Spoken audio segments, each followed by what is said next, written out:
رواہ مسلم والمشکات او کما قال علیہ الصلاۃ والسلام۔ حضرات گرامی، امت مسلمہ اس وقت دنیا کے اندر خطرناک بحران سے گزر رہی ہے۔ ساری دنیا کے اندر امت مسلمہ کا اس وقت وہ حال ہے کہ قومیں ان کے اوپر ٹوٹ رہی ہیں، ناروا ظلم و ستم ان کے اوپر چل رہے ہیں، ان کی زمینیں تنگ کی جا رہی ہیں، ان کے دائروں کو تنگ سے تنگ کر دیا گیا ہے۔ ایسی حالتوں کے اندر کہ جب مسلمانوں کا خون پانی کی طرح بہایا جا رہا ہو اور اتنا سستا ہو گیا ہو کہ جو چاہے جب چاہے جہاں چاہے ناروا ظلم و ستم کا اس کو شکار بنا دے، اور امت مسلمہ بے چارگی اور ذبح حالی کا شکار ہے۔ ان میں بعض لوگ تو ایسے ہیں جو مایوسی کا اس حد تک شکار ہو چکے ہیں کہ اب شاید کوئی راستہ نکلنے والا نہیں ہے۔ کچھ لوگ ہیں جن کو خرد مند کہا جاتا ہے، وہ امت کو ان مسائل سے نکلنے کی تدبیریں صرف وسائل تک بتا رہی ہیں۔ کسی کا ماننا اور کہنا یہ ہے کہ اس امت کی پریشانی کا حل تبھی ممکن ہوگا کہ جب یہ ایڈوانس ایجوکیشن کی طرف آئے، جب یہ زیادہ سے زیادہ مال کی تحصیل کے اندر اپنے کو مصروف کرے، جب یہ زیادہ سے زیادہ اپنے پاس وسائل اکٹھا کرے۔ کسی کا کہنا یہ ہے کہ جب تک یہ سیاست کے اندر شراکت داری نہیں کرے گی تب تک اس کا بھلا ہونے والا نہیں ہے۔ لیکن فرمایا یسیر الحلیم فیہ حیرانہ، یہ خرد مند لوگ کتنی ہی تدبیریں بتا لیں، یہ عقل مند لوگ کتنے ہی وسائل کو اکٹھا کرا لیں، ایڈوانس ایجوکیشن تک دلا لیں، کتنی ہی شراکت داری سیاست کے اندر کرا لیں، کتنے ہی یہ مالدار ہو جائیں، کتنے ہی وسائل ان کے پاس اکٹھا ہو جائیں، فرمایا یسیر الحلیم فیہ حیرانہ، یہ حالت ہونے کے بعد بھی، یہ وسائل اکٹھا ہونے کے بعد بھی، یہ مالداری آ جانے کے بعد بھی، یہ سیاستوں کے اندر شرکت ہو جانے کے بعد بھی، اور ایڈوانس ایجوکیشن اور کلچر ہونے کے بعد بھی، یہ امت ان پریشانیوں سے نہیں نکل پائے گی۔ یہ اللہ تبارک و تعالیٰ اور اللہ کے رسول کی خبر ہے۔ فرمایا یسیر الحلیم فیہ حیرانہ، کہ اس وقت خرد مند لوگ ساری تدبیریں کرنے کے بعد بھی وہ حیران اور پریشان ہو کر رہ جائیں گے کہ یہ تدبیر اکٹھا کی، یہ وسائل اکٹھا ہو چکے، لیکن پھر بھی امت انہی پریشانیوں سے دوچار ہے، اور امت سیاسی طور پر بھی کمزور، وسائل کے طور پر بھی کمزور، اور یہ ساری چیزیں ہونے کے بعد بھی کمزور۔ فرمایا یسیر الحلیم فیہ حیرانہ، خرد مند لوگ عاجز آ جائیں گے، ان کی تدبیریں فیل ہو جائیں گی۔ کبھی ایسا ہوتا ہے کہ آدمی بیمار ہوا، بیمار ہونے کے بعد ڈاکٹر کے پاس گیا، اس نے صرف اس کی نبض دیکھی، ہاتھ دیکھا، کچھ اس سے معلوم کیا اور دوا کرنا شروع کر دی، لیکن جب وہ بیماری ٹھیک نہیں ہوتی تب ڈاکٹر ٹیسٹ کراتا ہے کہ اصل بیماری کا پتہ لگایا جائے۔ تو پتہ یہ چلتا ہے، جب اس کا ٹیسٹ کرایا جاتا ہے، پتہ یہ چلتا ہے کہ جس بیماری کو سمجھ کر علاج کیا جا رہا تھا وہ بیماری تھی ہی نہیں، بیماری کا حق پتہ چلا ہے، اور تب اصل میں اس کی دوا کی جاتی ہے، اور جب اس کی دوا کی جاتی ہے تو افاقہ ہونا شروع ہو جاتا ہے۔ تو بالکل اسی طرح سے یہ عقل کا ایک محدود دائرہ ہوا کرتا ہے، جیسے آنکھوں کا ایک محدود دائرہ، کانوں کا ایک محدود دائرہ، اسی طرح عقل کا بھی ایک محدود دائرہ ہے۔ آدمی اپنی عقلوں سے بہت ساری تدبیریں کرتا ہے، لیکن تدبیریں کرنے کے بعد جب منزل کے اوپر جا کر نتیجہ عکس ہوتا ہے، تب جا کے اسے احساس ہوتا ہے کہ جتنی تدبیریں کی گئی وہ ساری کی ساری غلط تھی، اور اب دوبارہ سے دوسری تدبیر کی جائے۔ تو جہاں پر عقل کے دائرے محدود ہو گئے ہوں تو وہاں پر عقل سے اوپر علم وحی ہوتا ہے، علم وحی کے ذریعے پتہ چلتا ہے۔ جہاں عقل کے دائرے محدود ہو جاتے ہیں، جہاں عقل جا کر بے بس ہو جاتی ہے، اس سے آگے کا پتہ علم وحی سے چلتا ہے، اور علم وحی اللہ تبارک و تعالیٰ کا کلام ہے، رسول اکرم صلی اللہ علیہ وسلم کے اوپر نازل کردہ کلام ہے۔ اس کے آئینے کے اندر پتہ چلے گا کہ اصل بیماریاں کیا ہیں اور اس کا اصل علاج کیا ہے۔ تو آئیے جناب نبی کریم صلی اللہ علیہ وسلم اس حدیث پاک میں، اور اللہ تبارک و تعالیٰ اپنے کلام اللہ شریف کے اندر فرما رہے ہیں، ظہر الفساد فی البر والبحر بما کسبت ایدی الناس لیذیقہم بعض الذی عملوا لعلہم یرجعون۔ فرمایا کہ یہ جو پہاڑ ہلائے جا رہے ہیں، یہ جو بادل پھاڑے جا رہے ہیں، یہ جو سونامیاں آ رہی ہیں، یہ جو زمینوں کے اندر زلزلے آ رہے ہیں، اور یہ جو لوگوں کے اندر قتل و عام ہے، افراتفری کی صورتیں ہیں، اور یہ جو امت مسلمہ کے اوپر، بالخصوص امت مسلمہ کے اوپر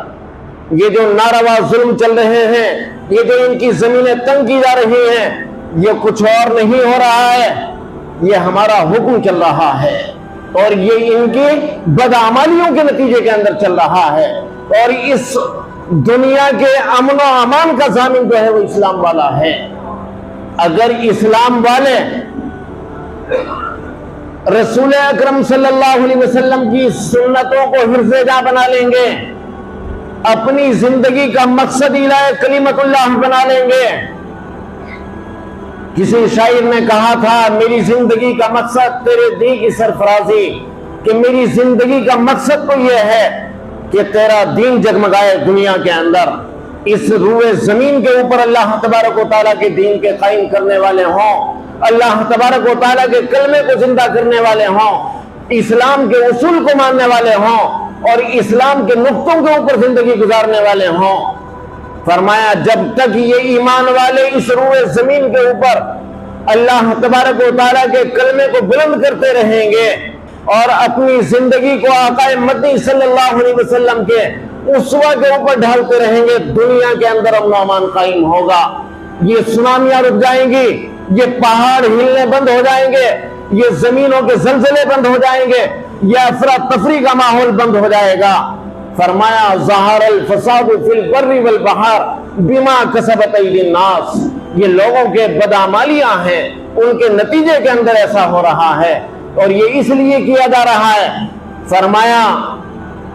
لیذیقہم بعض الذی عملوا لعلہم یرجعون، ابھی وقت ہے۔ اللہ تبارک و تعالیٰ پھر بھی محبت فرما رہے ہیں کہ زمینیں ضرور ہلائی جا رہی ہیں، پہاڑ ضرور کھسکائے جا رہے ہیں، سونامی کے ذریعے لاکھوں کی اموات آ رہی ہیں، ظالم بادشاہ ضرور مسلط کیے جا رہے ہیں، تمہاری زمینیں ضرور تنگ کی جا رہی ہیں۔ فرمایا یہ اس لیے ہے تاکہ تمہیں بڑے عذاب سے بچا لیا جائے، لیذیقہم بعض الذی عملوا لعلہم یرجعون، تاکہ ان چھوٹے زلزلوں سے، ان چھوٹی پریشانیوں سے تم واپس اپنی بدعمالیوں سے اللہ تبارک و تعالیٰ کے دربار کے اندر گریہ و زاری کرنے لگو، اور پچھلی زندگی کے اوپر تائب ہو جاؤ، اور آگے کے لیے اسوہ حسنہ کے اوپر، یعنی آقا مدنی صلی اللہ علیہ وسلم کے اسوہ کے اوپر اس زندگی کو گزارنے لگو، تو اللہ تبارک و تعالیٰ رحم فرمائیں گے۔ اللہ تبارک و تعالیٰ بہت زیادہ محبت کرنے والے ہیں۔ ورنہ فرمایا حدیث کے اندر حضرت ابو دردہ رضی اللہ تعالیٰ عنہ سے روایت ہے، رسول اکرم صلی اللہ علیہ وسلم نے حدیث قدسی بیان کی کہ اللہ تبارک و تعالیٰ جل شانہ ارشاد فرماتے ہیں انی انا اللہ، میں اللہ ہوں۔ اللہ تبارک و تعالیٰ فرما رہے ہیں میں اللہ ہوں، انا مالک الملک، میں شہنشاہوں کا شہنشاہ ہوں، وہ ملک الملوک، اور بادشاہوں کا بادشاہ ہوں۔ وَإِنَّا قُلُوبَ الْمُلُوكِ فِي يَدِي، اور بادشاہوں کے دل میری مٹھی کے اندر ہیں۔ وَإِنَّ الْعِبَادَ إِذَا أَطَاعُونِي، جب میرے بندے میری اطاعت کے اندر لگیں گے،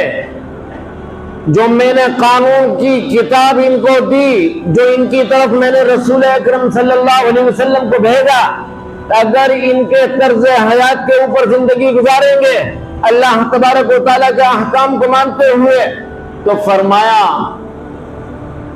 حولت قلوب ملوکہم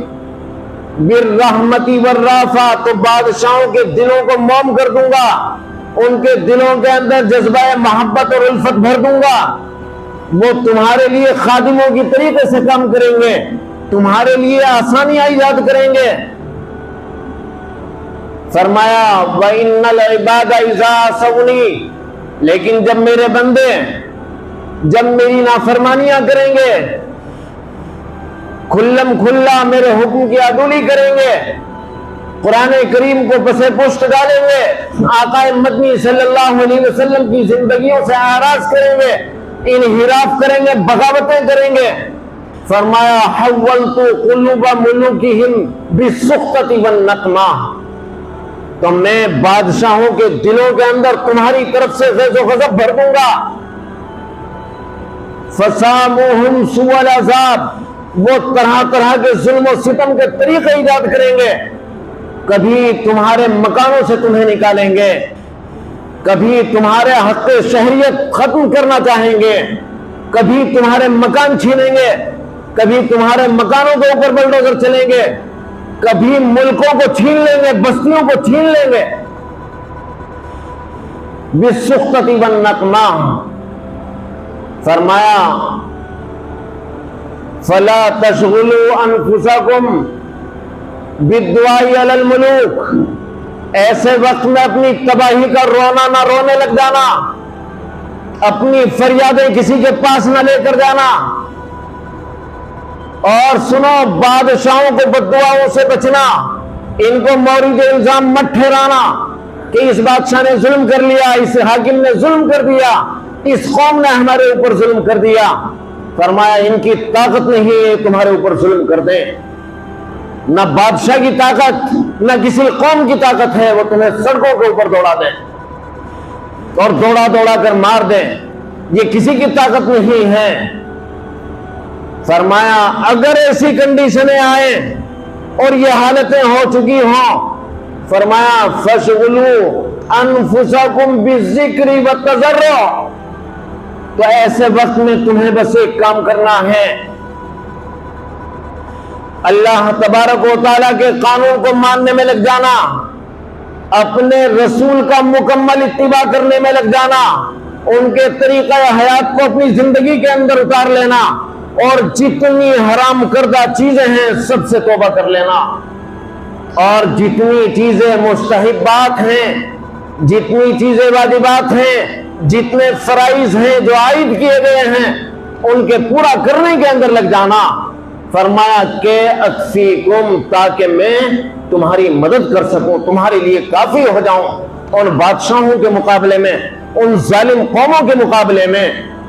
تاکہ میں کافی ہو جاؤں، میں کفایت کر دوں، تمہاری کفالت کر لوں، تمہیں بچا لوں ان پریشانیوں سے۔ جسے فضول سمجھ کر بجھا دیا تم نے، وہی چراغ جلاؤ تو روشنی ہوگی۔ یہ وہ چراغ ہے آقا مدنی صلی اللہ علیہ وسلم جس چراغ کو لے کر آئے ہیں، یہ چراغ پوری کی پوری زندگی کے اندر سارے انسانوں کی حفاظت کا سامان لے کر آیا۔ یہ تباہیوں سے، ناکامیوں سے، نامرادیوں سے بچانے کے لیے آیا۔ یہ مکمل تم کو پروٹیکٹ کرتا ہے، پروٹوکول تمہیں عطا کرتا ہے، تمہاری ہر چہار جانب سے حفاظت کرتا ہے۔ فرمایا اگر یہ تمہیں منظور ہے تو تمہیں یہ کام کرنا ہے کہ تمہیں یہ منظور نہیں ہے کہ یہ حالات تمہارے ساتھ چل رہے ہوں، اور تمہیں یہ منظور نہ ہو کہ ایسا ہمارے ساتھ چلتا رہے اور ہماری نسلوں کے سامنے اور زیادہ پریشانیاں کھڑی ہو جائیں، تو تمہیں ایک کام کرنا ہے، وَأَقِيمُوا الصَّلَاةَ وَآتُوا الزَّكَاةَ، نمازوں کو قائم کرنا، زکاتوں کو ادا کرنا، وَأَطِيعُوا الرَّسُولَ، اور اپنے رسول کی مکمل اتباع کرنا، لَعَلَّكُمْ تُرْحَمُونَ، تاکہ تمہارے اوپر مہربانیاں کی جا سکے، رحم کیا جا سکے۔ دعا کیجئے اللہ تبارک و تعالی ہم سب کو عمل کرنے کی توفیق عطا فرمائے، اور امت کو ان پریشانیوں سے اللہ تبارک و تعالی ان پریشانیوں کے اندر امت کے اندر آسانیاں پیدا فرمائے۔ وآخر دعوانا الحمد للہ رب العالمین۔